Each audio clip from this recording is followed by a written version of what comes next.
The streetlights in Blackwood Creek didn't flicker, they glowed with a steady, reliable amber that promised safety. That was the lie of the town. In 1998, 7-year-old Elias Thorne was the boy who belonged to everyone. He was the kid who forgot his lunch and was fed by the librarian, the boy who tripped on the sidewalk and was dusted off by the mailman. So, when Elias vanished on a Tuesday afternoon between the candy shop and his front porch, the town didn't just mourn, it froze. The search lasted months.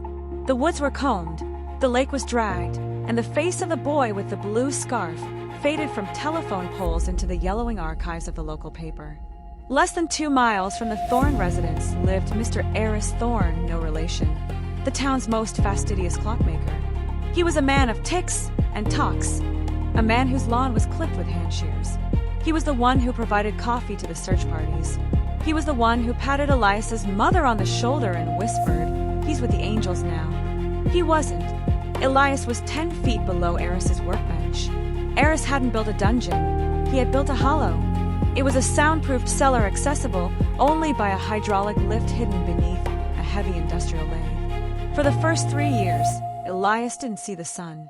He didn't even see a clock, which was Eris's cruelest irony. The torture wasn't always physical, though the scars on Elias's shins from the stillness drills would never fade. Eris was an architect of the mind.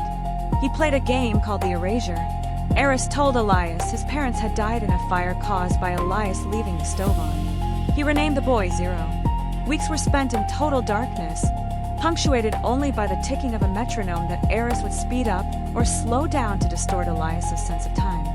Elias was forced to clean the gears of dismantled grandfather clocks. If a single speck of dust remained, he was denied salt for a week. Eris didn't want to kill Elias. He wanted to wind him up like a spring, to see how much tension a human soul could hold before it snapped. To the town, Eris was a saintly recluse. To Elias, he was a god of iron and oil. 13 years passed. Elias was now 20, a pale, gaunt shadow with calloused hands and a voice he hadn't used in a decade. The mistake was mundane. Eris, now in his late 70s, developed a tremor in his hands, a death sentence for a clockmaker. One evening, while lowering the lift with a tray of flavorless gruel, Eris suffered a mild stroke. He didn't die, but he fell, his weight pinning the manual override lever in the open position. Elias watched from the shadows of his cell. For hours, he didn't move. The stillness drills had worked too well. But then, a sound drifted down the shaft. It wasn't the ticking of a clock. It was a bird, a real, messy, unpredictable robin. Elias climbed. His muscles, stunted and tight, screamed as he dragged himself up the shaft.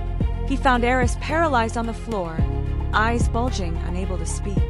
Elias didn't strike him. He didn't scream. He simply took Eris's favorite pocket watch, the one that timed the erasure sessions, and placed it in the old man's hand. "Tick!" Elias whispered. It was his first word in 13 years. "Talk!" Elias walked out the front door into a world that had moved on to smartphones and electric cars. He was found wandering the town square, wearing a tattered shirt from 1998 that was now several sizes too small, his skin the color of parchment. The rescue of Elias Thorne mirrored the chilling, real-life cases of Natasha Kampusch or Elizabeth Fritzl, where captors maintained a facade of extreme normalcy within their communities while committing atrocities just feet beneath the floorboards.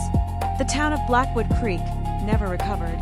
The clockmaker's house was eventually razed, but the neighbors still claim that on quiet nights, you can hear a rhythmic ticking coming from the empty lot. Elias moved to the coast. He lives in a house with no clocks, where the only thing that measures his time is the unpredictable rising of the tide. The most dangerous monsters do not hide in the shadows. They maintain the most perfect lawns and keep the most consistent time. True evil doesn't always wear a mask. It wears the face of the neighbor you've trusted for 20 years. The deepest scars are not the ones that bleed, but the ones that teach you to fear the sound of a ticking clock. This is Static Solved. Like and subscribe to help the channel out. Thank you for listening.